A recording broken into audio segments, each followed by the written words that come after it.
এই ভিডিওটা আমি বানাচ্ছি ডেডিকেট করে to the all married women. দেখো, তোমাদের যাদের মনে হয় যে তোমাদের হাজব্যান্ডরা তোমাদের কথা শোনে না, তাদেরকে একবার এই ভিডিওটা শুধু দেখিও।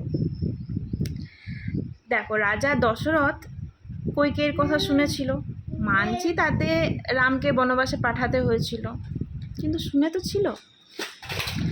সীতামা, তার কথা রাম ভগবান শুনেছিল, মানছি হরিণের পেছনে দৌড়াতে হয়েছিল, রাবণের সঙ্গে যুদ্ধ করতে হয়েছিল, কিন্তু শুনে তো ছিল। কিন্তু মন্দোদরী, তার কথা রাবণ শুনল না, মরে যেতে হলো। আজও ইভেন আজ অবধি জ্বলতে হয়।